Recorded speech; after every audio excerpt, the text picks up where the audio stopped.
ఏమండోయ్ కొంతమంది పిల్లలు వయసు పెరిగినా కూడా రాత్రిపూట పక్క తడిపేస్తూ ఉంటారండి. ఇది వారికి మాత్రమే కాకుండా తల్లిదండ్రులు కూడా చాలా పెద్ద సమస్యగా మారుతుందన్నమాట. అయితే కొన్ని పూర్వకాలపు చిట్కాలు పాటిస్తే పిల్లలు రాత్రిపూట మూత్ర విసర్జన చేయకుండా మనం చూడవచ్చనమాట. అయితే పిల్లలు పక్క తడపడానికి నరాల వ్యవస్థ అభివృద్ధికి సంబంధం ఉంటుందంటండి.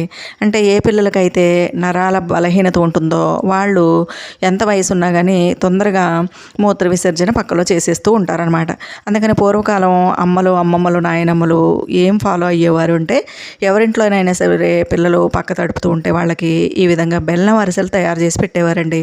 ప్రతిరోజు 1-2 అరిసెలు తినిపించేవారు అనమాట. ఆ విధంగా 1-2 నెలలు తినిపించేసరికి వాళ్ళు ఆ సమస్య బారి నుంచి పూర్తిగా బయటపడేవారండి.